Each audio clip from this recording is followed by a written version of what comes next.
Hello, I'm Ian Muir and I'm here to talk about the Board Evaluation Report. All companies in the FTSE 350 must undertake board evaluations and conduct an external review every third year. Much has been written about the UK's biggest companies, but I wanted to focus on the medium to small cap companies in the FTSE 350.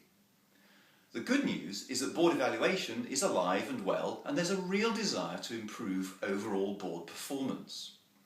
But of course there's room for improvement. And while much has been done to improve process in terms of board minutes, actions, agendas, timing, terms of reference for board committees and so on, very few directors receive candid feedback about their behaviour at the board. Also, few organisations use the fact of board evaluation to drive a performance culture from the top to the bottom of their companies.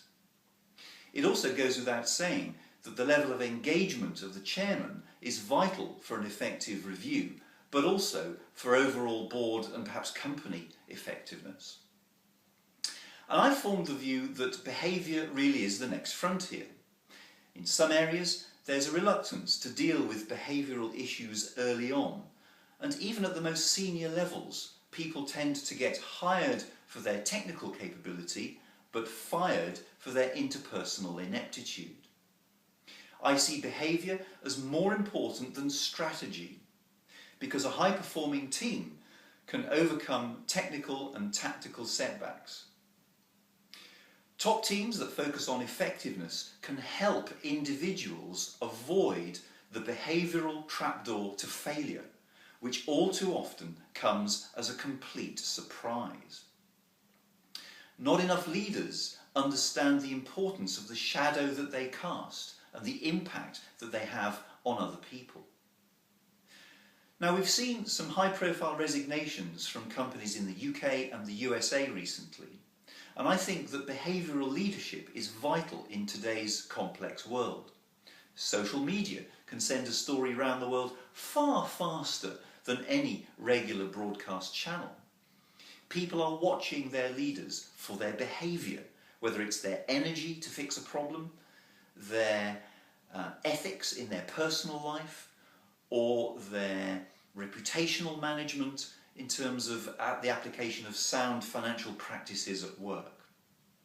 Having interviewed the chairman of 30 PLCs, it became clear to me that 1 in 5 chairmen have changed out directors from their board, partly as a result of board evaluations.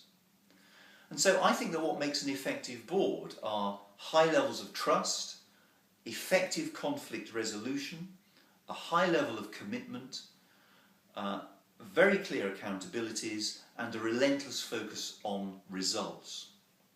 The boundaries between the executive and the non-executive roles need to be very clear to facilitate fair, effective challenge, and that must take place without confrontation. The chairman must constantly ask whether their board is fit for purpose, and if necessary to take action to keep it at the top of its game. So many of the technical capabilities are quantifiable and clear, but the behavioural skills are much more difficult and perhaps more serious, because a dysfunctional board can bring down the entire company, or at least make it a takeover target. So I hope you enjoy the board report, and you can download it from the Keeldeep website. Thank you.